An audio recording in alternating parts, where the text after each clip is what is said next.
everybody. Welcome to the second episode of Mike O'Brien Working From Home.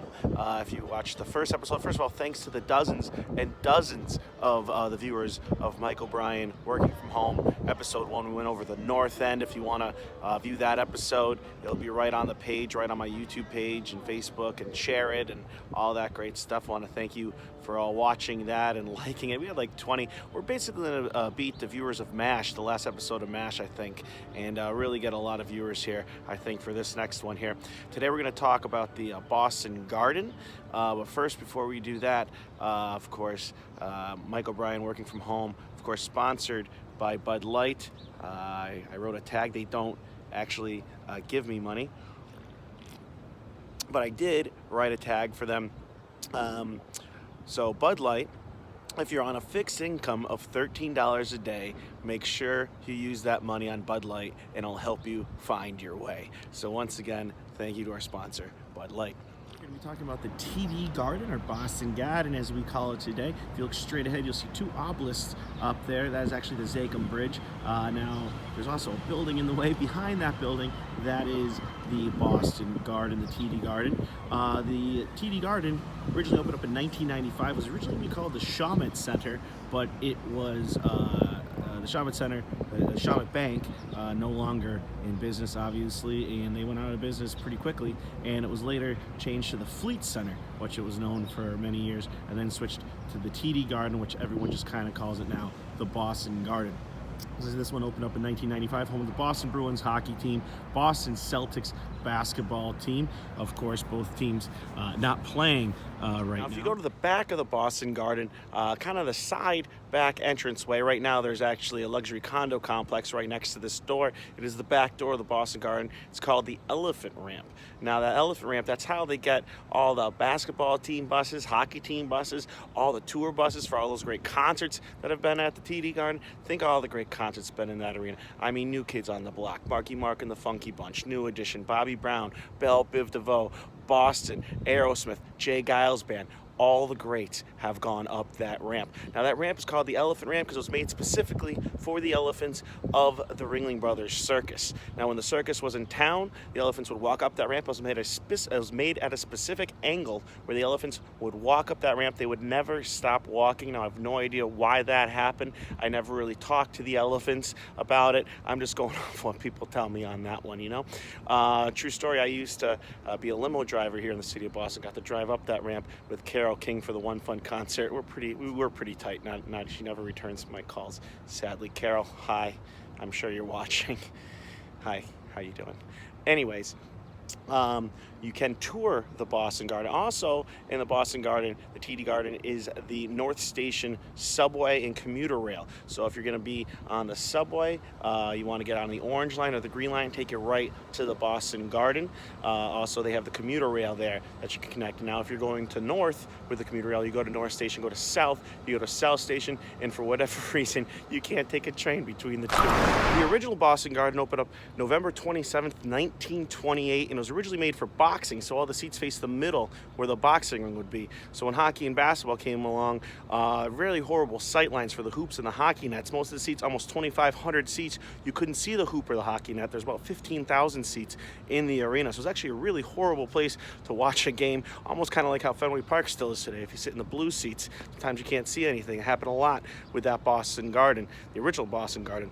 Now, that Boston Garden also had no air conditioning, so it was very hot in the arena. They'd leave all the doors open, so it was notorious for people sneaking into the arena. Very easy to sneak into the arena. So some of the games held 15,000. They say up to 17,000, 18,000 people might have been in the arena for some of those events because it was so hot. Like I said, they had to leave the doors open to get a breeze through that arena. Now, that arena was officially torn down in 1998. It was demolished 3 years after the TD Garden, or at the time Shawmut Center, Fleet Center, was open. So both stadiums were side by side for almost 3 years. You can actually see some great pictures online of where they're tearing down half of the Boston Garden right next to the TD Garden there. You can see still inside. There's actually pretty cool things to go check that out. They left it open especially an extra year before tearing it down because they had to film the epic film Celtic Pride starring Damon Wayans, Daniel Stern, and Dan Aykroyd, one of the biggest Oscar snubs in the history of movies. It was such a great movie, and by great I mean it was so bad. It was great. Definitely go check that film out sometime.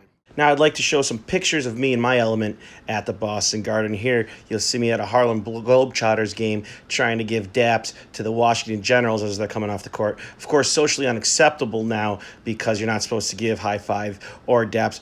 Also, not a lot of social spacing. This kid is just in my way. Obviously, it would have worked better if the child got out of my way so I could give high fives to the Washington Generals.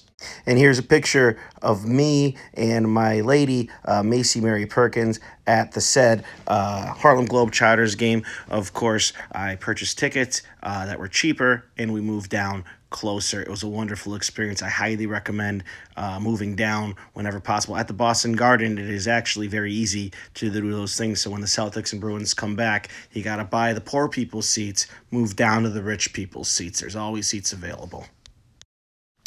Here's a picture of myself and UMass legend Monty Mack at a UMass Boston College game that was held at the TD Garden. UMass, of course, won, obviously, because BC sucks at everything. Big fan of Monty Mack. I see Monty Mack around town in Boston a lot. He's actually my mailman, actually. He comes sometimes. It looks like seems like he fills in sometimes, but I see him around the city a lot. Huge Monty Mack fan. Go UMass. And finally, here is a picture of myself and my friend Matt Kona at a Bruins game on the Jumbotron. This just happened earlier this year. A big moment in both our lives. Sadly, weren't really ready. We knew it was coming, but we didn't get the video. But luckily, Matt did snap a picture. Had a great day at that game with Matt and my roommate Ted Pettingale. Always a good time going to the Garden and drinking $12 Bud Lights, spending $100 to go to the Bruins. Quite a deal, folks.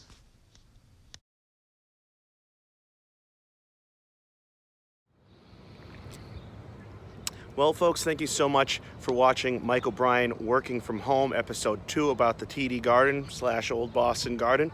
Had a lot of fun doing it. I love the Boston Garden. Try to go as often as possible. As I said, buy the poor people's seats, sneak down to the rich people's seats. They're pretty lenient with that, able to move about there, thankfully.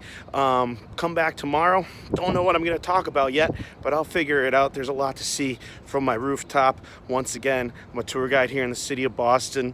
Obviously, with what's going on, the future is up in the air, so if the Travel Channel's looking, needs a host or something like that, I'd be more than happy to do that. Your people call my people, and we'll make things happen. Folks, thanks again. Share this with your friends, your family, your enemies. I love you all equally. Have a wonderful and glorious day, and ta-ta for now.